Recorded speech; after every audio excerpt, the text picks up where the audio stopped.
Bienvenue sur Notions Juives. De nombreux scientifiques parviennent aujourd'hui à la conclusion que la matière n'a pu avoir été créée autrement que par une force créatrice qui la supplante, et certains osent même l'appeler Dieu. On peut l'affirmer, la science aujourd'hui n'est plus tout à fait étrangère avec ce phénomène d'un Dieu créateur qui supplanterait la matière, si bien qu'en 2009, une vaste étude faisait état que 51% des scientifiques américains se disaient croyants. Plus récemment, en 2013, Baruch Shalev, le généticien, eut l'idée de mener une étude sur le haut gratin de la science, les prix Nobel en personne. Il dit, dans son étude intitulée Thousand Years of Nobel Prizes, que 90% des prix Nobel se disaient d'appartenance religieuse.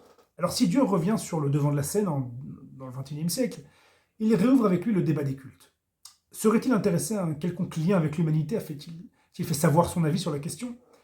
Eh bien, les trois religions monothéistes affirment qu'elles sont toutes les détenteurs exclusifs de sa représentation. Alors comment s'y retrouver? Eh bien, tentons de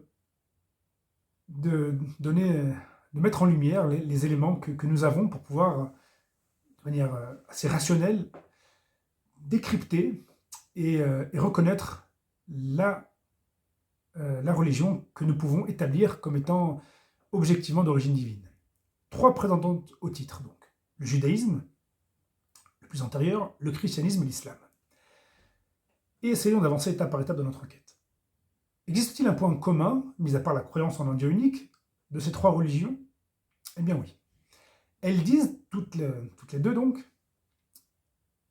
que le judaïsme est d'origine divine.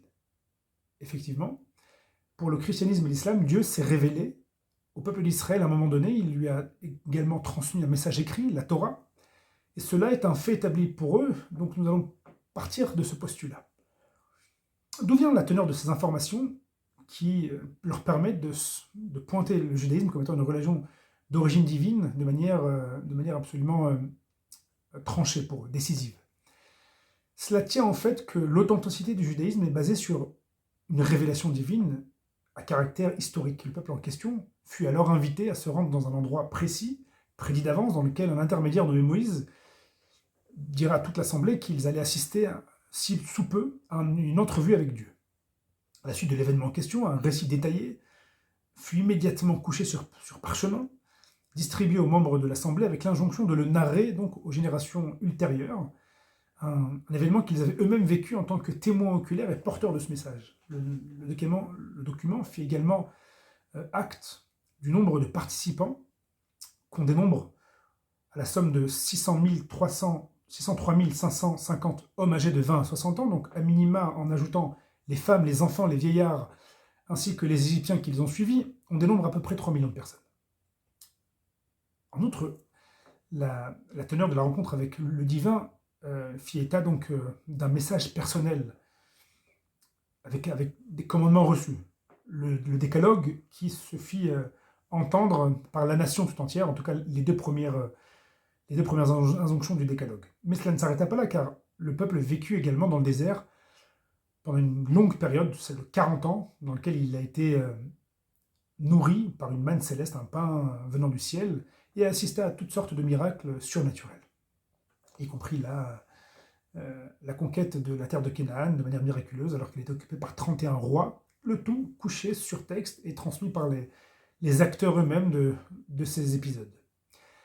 Dire que 3 millions de personnes sont susceptibles d'inventer un mensonge ou d'être victimes d'une allusion collective serait mettre en réalité un soupçon sur toute l'histoire tout entière qui véhicule le témoignage de masse de personnalités telles qu'Alexandre le Grand ou même de Napoléon. C'est justement là que notre enquête peut puiser les éléments décisifs à son interrogation. Car il n'est absolument pas anodin que les deux autres religions aient conclu sans le moindre doute que la religion juive est véridique, puisque les faits historiques et factuels l'attestent. Mais il y a dans ce récit-là, justement, quelque chose qui change toute la donne. Lorsque Dieu finit de se révéler au peuple en question, il déclara avoir orchestré toute cette rencontre, donc si particulière, les millions de témoins, le document attestant en temps réel, précisément dans le but de prouver son existence. Atem et Dai, vous êtes mes témoins, dit-il. Sachant pouvoir représenter